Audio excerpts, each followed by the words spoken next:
Gang, Wes poppin', it's Adonis. We are back. And today we are reacting to the iPhone 13 Pro Max here in Australia. Look, it looks like an iPhone box. Nothing seems too out of the ordinary. You know what I'm saying? So we're gonna open this up. We're gonna see, should I keep this new phone or stick with my 12 Pro Max? Back, really simple, pull tags. I like the simplicity on the back, just to rip the little tags off. We ain't got all that plastic. And there's no cover. Like usually there's like a cover on top of the phone, like a sleeve that has instructions and your Apple stickers and stuff in it. That's not in there. This color's fire though. I do gotta keep it stacked. The color is fire. Regular, okay, there we go. So they have it in this little guy. Cable, no charge cable, charging brick like the previous phone. I mean, it's kind of it. Let's get the, yeah. It might be heavier than my 12, even with the case on it. I mean, it does look nice. Having a new phone in your hand does always feel nice because it's like, I don't know, maybe it's just because the cold nature of it. Let's turn this thing on though and see what this thing is about. Now I am here in Australia and this phone here, this is the base 13 Pro. I don't need any more than 128 gigs. And I know a lot of people are like, oh, wow. Obviously, I stream all my stuff through like Apple Music and Spotify, so I don't really have a lot of music stored on my phone. But I have 5,437 videos on my phone, 20,000 photos, 138 applications, and I have about 20 gigs left. I usually don't restore from a backup on a new phone either. I usually say, okay, I download things that I actually utilize because I test a lot of stuff, so the heft of the device is definitely different. Like you can tell the difference in heft for sure. And it is a tad thicker, and you can tell just by looking at it, it is a little bit thicker. The bump is much larger for the cameras. Like it is a pretty big difference for the camera bump. So it does seem a little larger on there. Already, that ProMotion, guys. So I had been saying about this for the longest time since the first iPad Pro with ProMotion.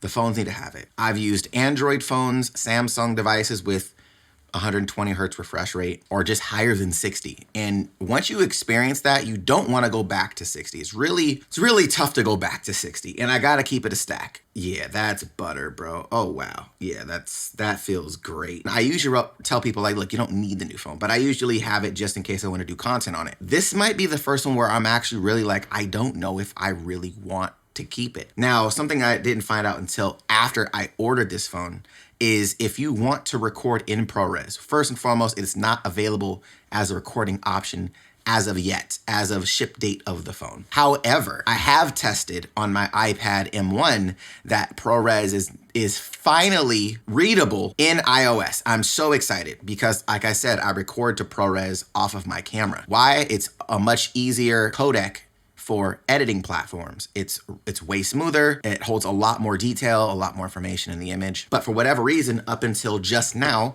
Apple has never allowed Apple ProRes as a codec you could use on iOS, which is really strange on the Pro models since Apple created the codec. Really strange. iOS 15 now on the iPad, you can edit ProRes video on LumaFusion. Great, it's awesome. So I should be doing a video on that soon. So just giving you guys a heads up. Obviously, the big thing is cinematic mode. That's the whole situation that everybody's going to be talking about. I'll be honest with you. So far, it's probably going to be a little temperamental depending on what you're trying to. I'm already having issues already. It's not like a manual rack focus. And what that means would be you have the ability to, set 2 points, then hit record, and then like do 1 and 2 and have it go in between those 2 points. It's utilizing almost like the Phase-Tech autofocus and then selecting what you tap on and then blurring everything else out. Yeah, I don't know if that's the move, to be honest. So we'll see. We'll see how this works. One thing I do like about it though, when you use portrait mode on anything, right? What happens is things blur behind the point that you focus on, but a real lens does not actually do that. If you have something in the foreground and you're focusing on me, like if you look at my hand right now, my hand is not in focus, but I'm in focus, right? But things behind me will be further out of focus. So for me, that's the thing that I'm more like, okay, that's how a lens actually works. Portrait mode doesn't do that. Portrait mode says, hey, if it's in front of this focal plane that I've selected, it's still in focus. And that's not how lenses work. On here, what I've seen is that when I select things, it blurs what's in front and behind the plane that I've selected. So that is something that I am very excited to test out. And hopefully that is something we start to see in the portrait mode when it comes to photos. Let's test the macro really quick, because I know a lot of you may be looking for the macro situation. I mean, that's kind of wild, bro. That's kind of crazy. Okay, so I don't know if you guys can see that, but let's turn the live photos off, because I fucking hate live photos. Yo, that's kind of crazy. And you can see literally like the woven fabric in this. That's kind of wild. That is kind of wild, guys. That's pretty interesting. And does it work in video is now the question as well. It does. What about ultra wide? Can I go wide and do it? Oh, that's kind of crazy. You can see the hairs on my skin, on my skinny skin. That's kind of wild. I'm gonna keep it a stack. That's actually kind of dope. How would I utilize it? Would I utilize it that often? Would I utilize it as a camera for production stuff? Doing other things on the tech channel? Not 100% sure. Really interesting though. Let me know your guys' thoughts, man. So far, first impressions, I like the heft. I do. I like the color a lot. And yeah, all right, so final quick thoughts, I guess, on my initial reaction of the iPhone 13 Pro Max. Does it feel super fast? I'm not 100% sure. I'm gonna have to do more tests on to see if it actually feels faster in day-to-day use.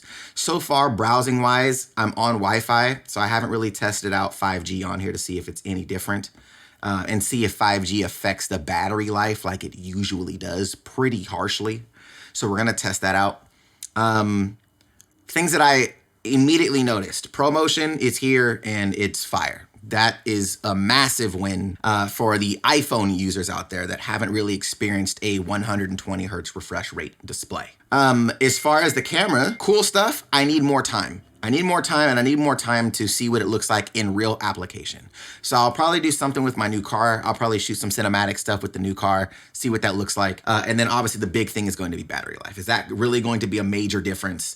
We'll find that out. But let me know your guys' thoughts. What are things that you guys want me to check out on this phone for you guys? Again, we're gonna keep this, the actual review of it super short. Cool? We're gonna start a whole new series on the tech channel of like really kind of to the point, buy or not buy, you know. So let me know your guys' thoughts on what you guys want me to test out on the new phone so you guys can make a more sound decision. But other than that, guys, I will catch you guys in the next one. Geek Gang, we out this thing.